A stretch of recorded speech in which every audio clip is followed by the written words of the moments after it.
This is Franchise Today, brought to you by FRM Solutions, providers of the best-in-class software solutions for franchise relationship management. Franchise Today is your destination for weekly information, conversations, and interviews with accomplished industry leaders, all of whom share best practices for sustainable growth and sensible franchising. Here now, your host, Stan Friedman, to kick off this week's podcast. Today is Wednesday, August 4th. I'm Stan Friedman, and this is Franchise Today. Well, what an amazing week this has been. It started out great and then continued to get even better. So for those of you who have not caught up with the press release yet, Zor Forum has officially launched, both as a franchise opportunity for seasoned franchise professionals, but moreover, to benefit and pay it forward for emerging franchisors who will be invited to become members of groups of 6 to 10 other emerging franchisors, forming peer groups to tackle the common problems faced by emerging franchisors and take deep dives into solving those common problems. These groups will hear from guest speakers and be guided by seasoned franchise professionals every step of the way. You've no doubt heard the commercials, but had no idea that this was an enterprise that I had co-founded, along with Graham Chapman of 919 Marketing and veteran franchise executive Dave Pasgan, formerly CEO of 101 Mobility and currently a Shelf Genie franchisee and partner as well in another emerging concept called Kiddo Kinetics. Well, if that's not exciting enough, we've actually already inked our first deal with none other than industry veteran John Francis, or Johnny Franchise as he's known by those of us closest to him, who will form as many as 5 virtual Zor Forum groups. Please give our new website a look at zorforum.com, and we'd love to hear from you. And speaking of exciting news, the IFA has a new president and CEO, hardly a stranger to any of us that have known him in his government relations roles at IFA for the past many years. But now,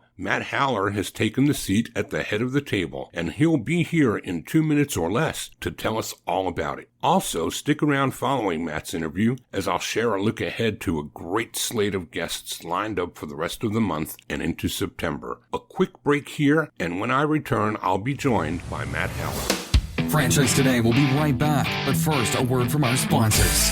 We are all familiar with Vistage, YPO, and EO. Well, now comes Zor Forum, a somewhat similar type of executive group, but this one comes with a twist. Zor Forum groups are exclusively for franchisors. Imagine a peer group for sharing and networking on a platform built exclusively for franchise executives. Zor Forum members are afforded unparalleled access to best practices and some of the brightest minds within the franchising world, through regular meetings and a dedicated communications platform.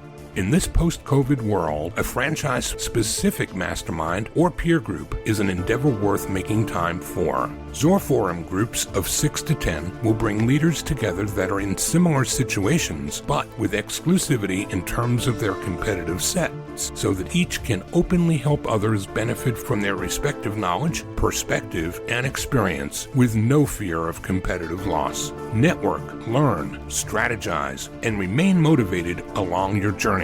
Join a peer group, not just any peer group. Join the only one designed for emerging franchisors. Join Zor Forum. Learn more at zorforum.com. That's www.zorforum.com.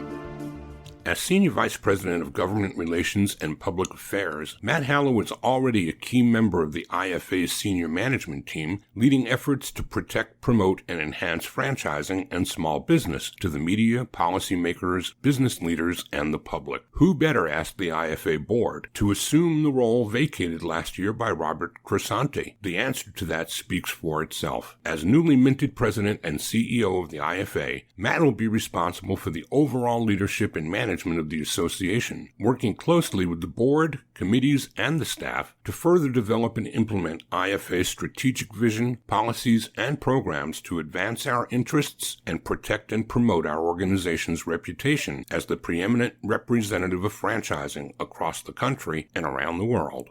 Matt Haller, welcome back to Franchise Today. Thank you, Stan. Not my first-time guest, but long-time listener. Well, and first-time guest, though, is President and CEO of the organization, to which I must publicly say for the first time, my heartiest congratulations to you. Thank you, my friend. It is an honor and a challenge. It's a big organization, but a lot of great people trying to do a lot of great things, and look forward to applying what I've done, I think, successfully in the GR space for the last number of years to help the organization grow and continue to advocate for franchising. So, I can't think of anyone better suited, inside or out, to grab the helm at this time in our history, and somebody who's been around for as long as you have, 10, 11, 12 years? 10 years.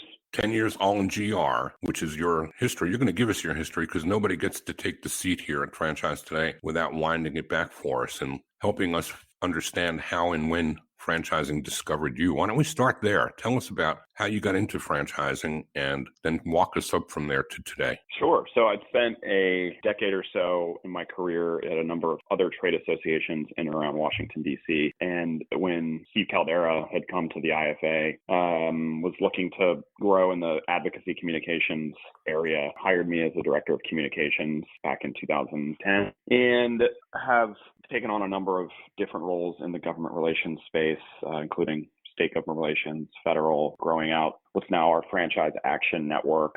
And then when Robert Cresanti became our CEO, after leading the government relations and advocacy team for 3 or 4 years under Steve, Robert put me in charge of the team and served in that role for all of his tenure at the IFA. And Robert is now going on to bigger and different things around DC. But board went through a process to ascertain who they wanted to lead the organization into this new era, and I think recognized that the solution was right there in front of them. And I'm excited, as I said, I'm honored and humbled by the opportunity, because so many great people that I get to represent and have the benefit of not having to learn an entirely new organization, but take on a significant broader portfolio of issues and figure out the right management team, and looking at a lot of new areas to invest in, both on full-time employees and strategic initiatives heading out of the pandemic. So that's exciting. We'll talk about that a little bit more. Absolutely. And I find it something of an irony that a guy like Steve Caldera, who in my mind could be likened to like Donald Trump, he was a guy who just was very, very different than what we typically remember as presidents or CEOs of the IFA, as Donald Trump was president of the United States, very different than anything we can remember. And a polarizing figure. But out of his wisdom came Matt Haller's career at IFA, and look where you sit today. I'd say Steve Caldera has got some legacy here in you, but whether you loved him or not, he got things done. I mean, you're here as the CEO of the IFA and came through Steve to Robert, and through Robert, we've got you. And I can't think of anyone who's got steadier hands in such an unstable time that we find ourselves in and out of franchising. Just changes in life and in business are dramatic in this era. And I couldn't feel safer. The first word that I felt when I heard you were appointed was, I feel safe. Well, thanks, Dan. I appreciate that. And, look, both Robert and Steve were great bosses to staff of the organization, which I think at the end of the day, you always want to work for good people. I think everybody has their opinions about, from an outside perspective, leadership, and it's different when you're a staff person than when you're a paying member and all that. But leaving that aside, look, I'm not either of them, and will carve my own path. So, hope folks may associate me with one person or another will recognize that I'm my own person, and not trying to be either of them. To be perfectly candid, there's a Matt Haller way of doing things, and number one, just because I've been here for 10 years doesn't mean I'm not going to listen to the membership, and I think that's so key in any leadership position, is listening first and acting second. But I do have a predisposition to do and to get stuff done, and I think leaning into areas where there's opportunity for IFA to grow, for IFA to better serve its members, to acquire new members or get into new areas of business are something that we want to be doing. And finding strategic partnerships within the industry with key suppliers, or, I'll call them sometimes competitors, frenemies, as some may occur to them. I think the pandemic, as we've seen in the business world, has accelerated those types of partnerships. And, that's something that we've already done in one instance with our Friends at Franchise Update, by consolidating 2 events into one, coming up in October down in your home area of Atlanta. And I think we're looking at other strategic alliances like that moving forward to help better serve the franchise community, whether it's with content or events or other types of activities. So you've done this. But at the end of the day, go ahead, Stan. No, I was going to ask, though, this isn't the first time well, not you personally, but that IFA has done such a thing, right? Would MFV fall into that same category with the IFE in New York and some of their other expos? Who else would be strategic partners of that kind? Well, MFV is a long-standing partner. I think it goes back almost 30 years, to be honest with you, and have had some, actually 2 weeks ago here in DC, had some great meetings. They've been acquired again, as your listeners probably know, and are looking for these types of partnerships. And we are talking with Tom and Steve about how to expand that partnership. That there have been opportunities on the table in the past that we have not taken for certain reasons, or just lack of a predisposition to do and grow. And I think that is something that we're probably going to take on here in the coming months and years, particularly in the programming space, in and around their great events. I don't think expos are completely dead, as some may want to dance on their grave. And then in the international space, I mean, we are the International Franchise Association. We have U.S. members that want to grow outside and are looking for partners. And, obviously we have our partner organizations in a number of developed and developing countries that we've helped get established. And I think by being more in lockstep with folks like MFV, who are putting on great programming and shows around the globe, we can better serve the entirety of the franchise community in partnership with our organizational partners. The other trade associations that represent franchising in other countries. Another place that I see and feel traction is with franchisees. I'm yesterday sitting in on the third day of the summer board meeting. To see Kim Kroll on the IFA board gives me personal pride in that her husband Angelo played football for the Tampa Bay Buccaneers, and Angelo and Kim were both attendees at the very first Pro Athlete Franchise Initiative Summit that Michael Stone and I created 10 or 11 years ago. And I knew that day that Kim was going to become involved in franchising. I watched the difference in body language, Matt, at our first summit. Angelo sat there like all the other NFL players, had his arms crossed in front of him. He had a scowl on his face. He was like, if you're wearing a suit, don't you even think about coming over and talking to me. That's the way he looked.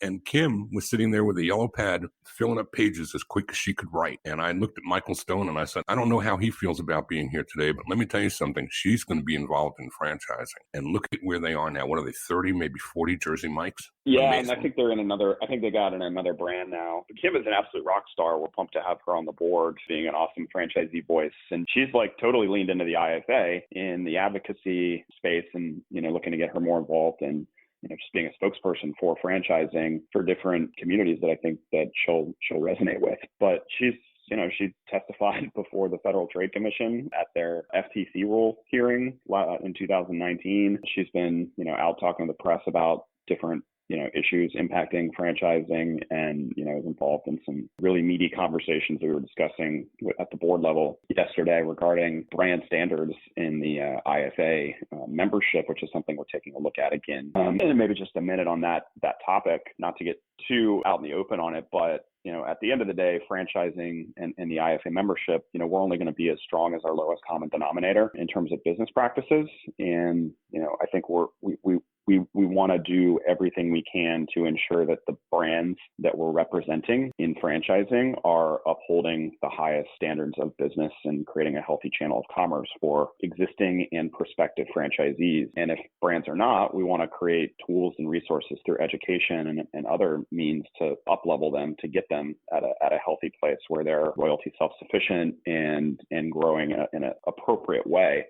It's no secret there's been some major bad actors in the sector that have gotten, the lion's share of the media attention and the regulatory and congressional and state level attention. And there's always going to be people that are, looking to game the system in any industry, but there's a role for IFA to play here. And it's an important conversation for us to have and hopefully bring to an outcome that helps us do more to stave off over-regulation in a one-size-fits-all way, which is, of course, always a fear. Well, as I observed in that call yesterday, I think everybody was on board with what it is that's being contemplated, and I think how it gets from where it is to what it becomes is, of course, where the deeper conversations will ensue. too. But if we don't self-regulate, we invite regulation from the outside. So I applaud what's being done. And I'm certain that given some time and the great minds that are involved in crafting the decisions that are going to be made, some really, really powerfully good things are about to come. Matt, why don't we take a quick break right here, and then we're going to come right back and talk some more about post-COVID franchising and where you see things going and where you're going to be trying to drive things through your leadership. We're talking with Matt Haller, the newly minted president and CEO of the International Franchise Association, and we'll be right back. Franchise Today will be right back, but first, a word from our sponsors. Hey, franchisors of restaurants, bars, grills, and taverns, and multi-unit franchisees, listen up. This message is for you. Atmosphere TV wants to help you cut costs on overpriced cable TV for your business and either replace it completely or partially if sports programming is essential at your locations. What Atmosphere TV provides are 100% free programming options with nearly 50 channels of highly engaging and entertaining programming that is audio optional and guaranteed to please your customers and even increase their average ticket per visit. So here's how it works. Atmosphere hooks you up with an Apple TV HD receiver loaded with nearly 50 channels of fully licensed, no cost to you, fun and lifestyle programming. These channels include Chive and Red Bull TV, bloopers, superhuman feats, and an array of viewing options that don't require sound to be enjoyed. And this offer is not just limited to restaurants or bars. No, any business with a TV screen in its waiting room can benefit from Atmosphere's free programming offer as well. So what are you waiting for? Cut the cord on overpriced cable and get Atmosphere TV with its 100% free, engaging, and entertaining programming options. Keep your guests happy while they wait to see you instead of watching the clock and their wait times. Chiropractors, doctors, dentists, auto repair shops, anyone with TVs in your waiting rooms, jump onto this amazing offer today. And if you text the word franchise to 474747, Atmosphere will waive the $100 setup fee for the Apple TV HD receiver that they'll ship to you as well at no cost. Atmosphere TV, changing the way businesses view television. Find them online at atmosphere.tv, and remember, text franchise to 474747 for the no-charge Apple receiver. Cut the cord and get rid of cable today with Atmosphere TV. And the conversation continues with Matt Haller, President and CEO of the International Franchise Association. Matt, we went into break talking about the greater traction that's been coming in recent times with franchisee involvement in the IFA, and I threw out Kim's name, Kim Kroll. But too, when you stop and think about it, there are people like Sean Falk and Matthew Patinkin that have been around, Mitch Cohn, Jeff Tews. I'm just trying to think of some others, Jerry Akers. Who else would be luminaries that I've ignored or forgotten? Tamara Kennedy. So franchising's voice through franchisees is really not new, but it's something that I think is just starting to bubble up to the point where others might be noticing that we really are not just a ZOR organization at all, are we? No, we have 23 franchisee board members on the IFA board right now. You rang off a few that have been very active for a long time, but folks like David Humphrey, who is now our second vice chair. David is the CEO of a large Planet Fitness franchise system spread across the country. Another guy named Greg Flynn, who folks may know or follow. He's actually the largest franchisee in the country, involved in a number of restaurant concepts. He came on our board last year. But also smaller franchisees, folks like Joe Lindenmeyer, who's been very active in VetFran over the years. He's a California Closets franchisee down the Gulf Coast in Louisiana. Daniel Halpern, who's in Atlanta, very active in Democratic politics, actually on the DNC National Finance Committee in Atlanta. He's on board. He's a TGI Fridays franchisee. Luis San Miguel, he's an Auntie Anne's franchisee down in Miami. Great immigrant Cuban-American story in franchising. Todd Recknagel, I think he's been on the board in the past, Massage Envy franchise owner. So look, the franchisees and franchisors are critical to have around the table for these, really meaty conversations that we talked about earlier around things like brand standards. But we need franchisees engaged to tell the story about why franchising is a great business model and why we need government to do no harm. And we're part of the economic solution to the recovery right now, not part of the problem that some have painted us out to be. And look, our franchisees and franchisors are going to agree on every single issue every single day. I think anybody in franchising knows the answer to that is no, but we're stronger when we're together. And that's what makes leading IFA exciting is the ability to bring people together and solve problems, not just there are loud voices out there on the fringes saying that everything is wrong in franchising and the whole model needs to be upended, whether it's the labor and employment side or the franchisor or franchisee side. And I think we know that's not reality. Are we perfect? No, but the only way we're actually going to solve problems is by bringing people around the table together. And that's what IFA is here for. And I think we would be remiss if we didn't call some attention to the third leg on that stool, which is the tremendous power behind the supplier forum of the IFA and its leadership. Might you spend a moment there? Yes, 8 suppliers on the board. Amy Chang is the chair of our supplier forum this year, and she's tremendous, great franchise attorney in Chicago. And, look, we wouldn't be able to do what we do at IFA without suppliers helping support us financially in so many ways, whether it's sponsoring, events and exhibiting at events, providing great thought leadership through our publications and other products, and then many who support us via political action committee. And just for me personally, as I've been in my role in the GR side over so many years, picking up just information about what's on the minds of franchisors and franchisees and how suppliers are helping those folks problem solve, particularly the small and medium-sized companies where there's so much not brought in as far as inside a franchisor organization, where they're leaning on consultants and experts. And particularly for me on the legal side in that community, there's so many friends and advisors that I've made over the years there, and just looking to expand on those relationships for me personally in more of the business side and development side as I grow into my new role. How large is the board now in total, Matt? So we have 67 total board members as of today. Our bylaws cap us out at 75. So there's a number of folks that are actively in the nominating process at the moment. But as you know, David Barr led an effort over the year he was chair of the IFA pre-pandemic to expand the board and put more shoulders against the wheel to help us generate more resources for some of our key initiatives, more C-level involvement from large brands who may have not been able to serve in a leadership role when we had a 39-person board. And the board is more of a advisory board than kind of a fiduciary board like you would think of in a traditional business. There's a smaller group of officers in the executive committee that are, really working more closely with staff on budget and things like that on a day-to-day basis. But, the expanded board has been tremendous in having people to be able to go to that understand, very closely what the key priorities of the organization are and can draw on either them or people within their companies for expertise to help us execute at the staff level. And Catherine Monson as chairwoman this term, I guess. She's the first in history, I think, to become a 2-year leader of the IFA's board as chair, given that the pandemic, I think, kept us from moving through continuity, right? Who comes next? Yeah, Catherine's been tremendous.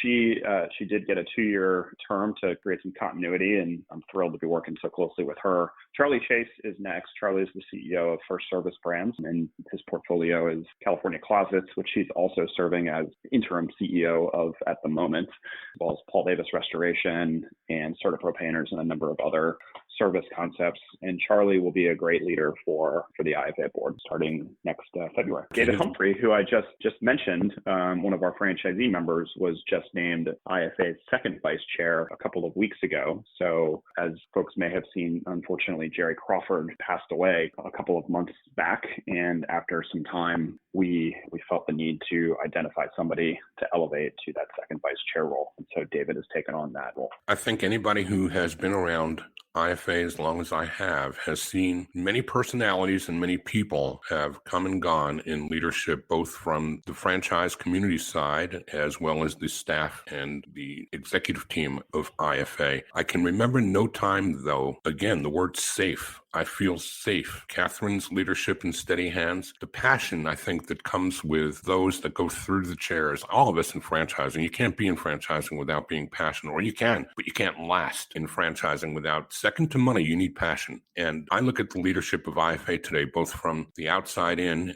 being from the members of the community that go through the chairs and do the heavy lifting and the service work, and then those on your side of the table that meet us. I don't think there's ever been a more volatile time, but I don't really think I've ever felt so safe, even in turmoil. Let's talk about some of that turmoil to round the corners here, Matt, before we run out of time. What's the number one thing ahead of us, and what's over that treetop and over the next hill that we must be looking at beyond just the immediate? Well, I think the immediate, if you ask people on the ground, it's finding workers and the challenge of just finding workers. So demand is there to get the economy reopened. And that is something that every franchisee is facing. Every business in America is facing it, no matter what level of employment you're finding it. We're facing it at IFA in terms of finding talent. There's just such displacement. I think the over the horizon issue, I touched on this a little bit at the beginning. This is more of a trade association issue. Not evolving as an organization and not listening to what's going on will make you irrelevant.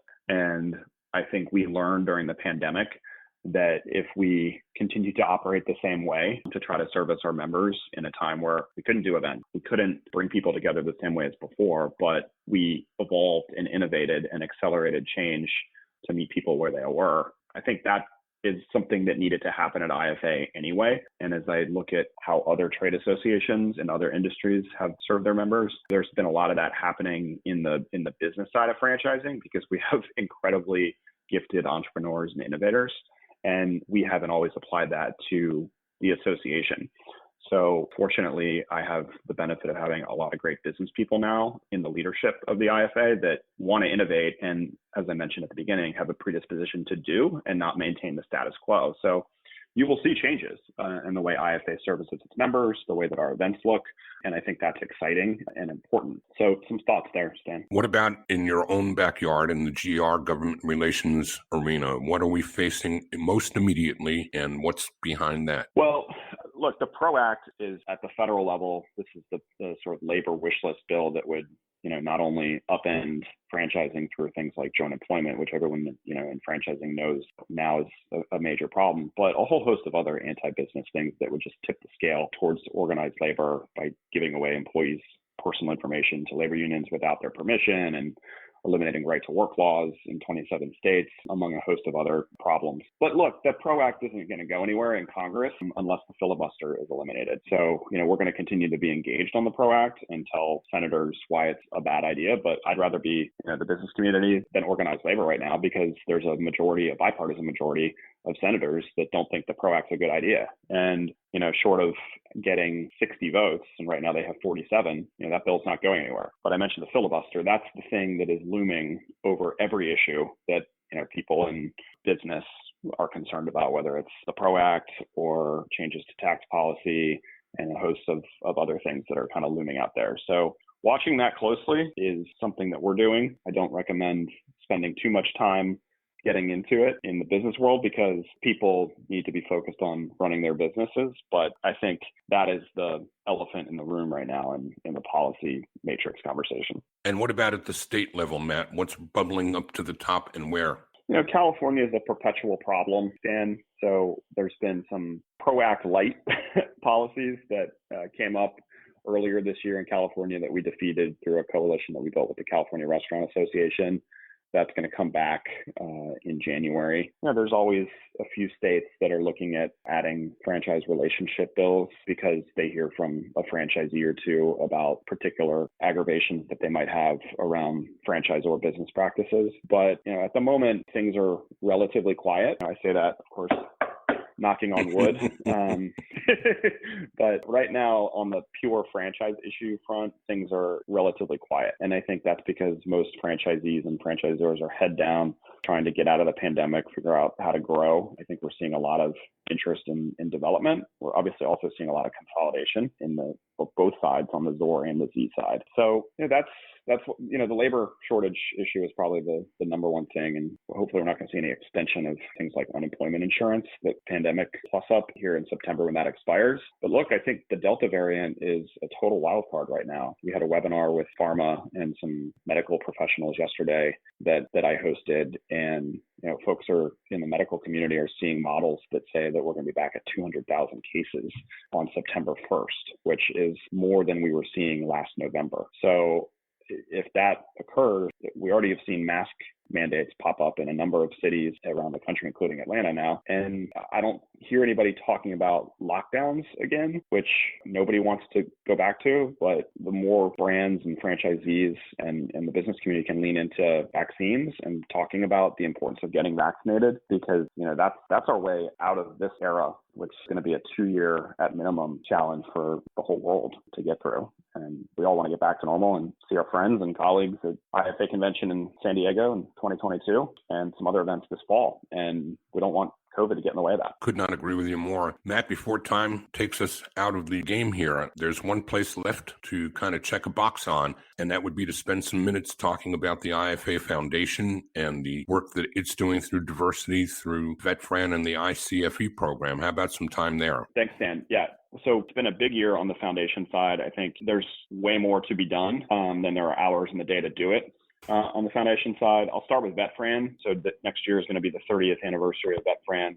We're in San Diego for our convention, which is, of course, a huge military town. And that is going to be a great opportunity to highlight all the great work of VetFran that has been done over the many years. And I will say over the pandemic, we've seen a tremendous uptick on vetfran.com of interest in veterans looking at franchising opportunities. So, and that's tremendous. On the diversity side, I'll just say that we've launched the Black Franchise Leadership Council. We convened that affinity group on a number of virtual platforms, both to talk about the importance of franchising in its role in creating wealth in minority communities, particularly the Black community.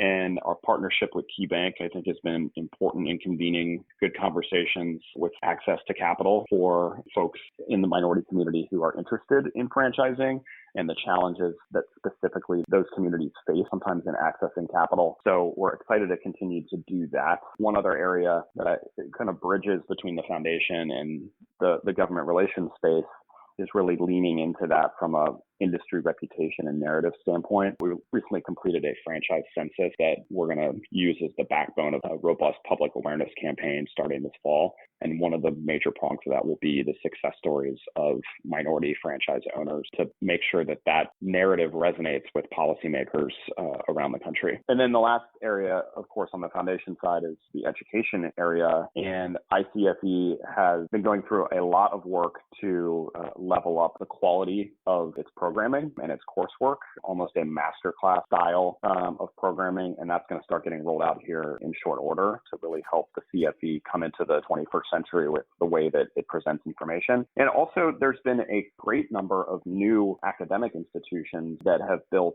franchising-specific curriculum. There was a big announcement with the University of Louisville through an investment that Young Brands made to create a global franchising center there. Others like Babson College through an endowment made by Tariq Farid from Edible that just was announced a couple of weeks ago. So IFA and the CFE program will be part of that. And then, of course, there's programs at places like Palm Beach Atlantic and Georgetown, Ohio State, Michigan State, and a few others. So a lot going on in the educational space that is really exciting.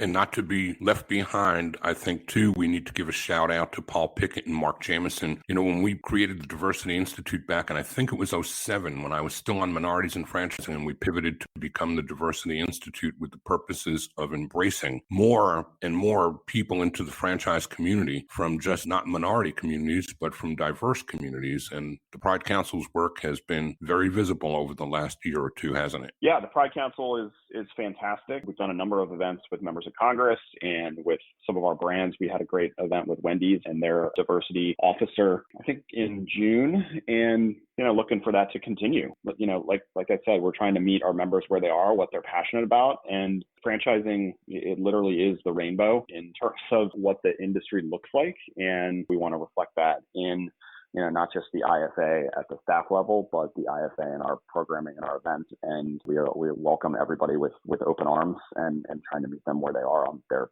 area of passion. So the Diversity Institute has been tremendous in building these affinity groups, and that will continue. Matt, we're coming close to the finish line here. Is there anything that I missed that I should have asked you and I didn't? Stan, I think we're good. Covered a lot of ground. I appreciate the time. And, if listeners want to connect with me, you can get me on LinkedIn or on Twitter or at mhaller@franchise.org. Well, that's terrific, Matt. I appreciate you carving out the time here. This is a very busy time in your life personally, in our lives professionally. And once again, if I were boarding an airplane and Captain Matt Haller was standing at the jetway, I'd feel safe getting into my seat and flying on your ship. So, Matt, personally, I can't thank you enough for all you've done, but literally, I don't want to put too much burden on your shoulders, my friend, but I'm looking forward to what's ahead. Thanks, Dan. I appreciate you and your support of all things IFA and IFA Foundation. So thanks, everybody. Have a great rest of your week. Matt Haller, President and CEO of the International Franchise Association. Thanks for joining us on Franchise Today.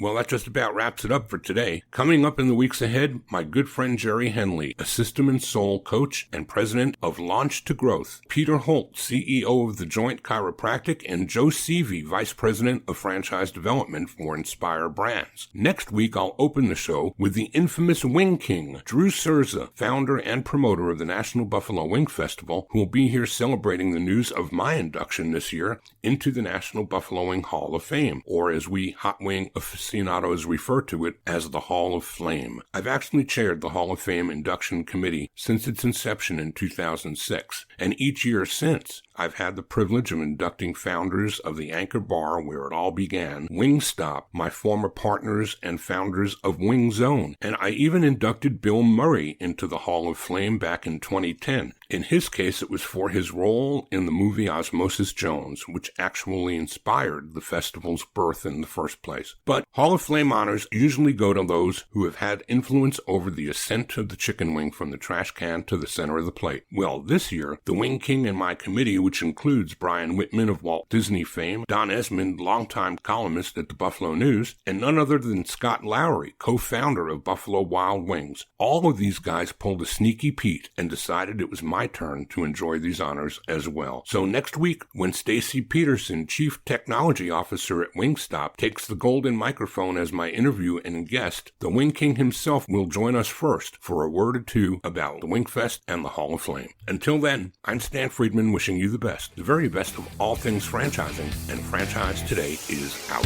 Franchise Today is a production of FRM Solutions, providing best-in-class CRM tools to empower relationships with prospective and existing franchisees. No excuses, just solutions. Find them online at frmsolutions.com. Join Stan every Wednesday at noon Eastern for another live episode of Franchise Today. Or, as always, download episodes on demand at blogtalkradio.com or iTunes.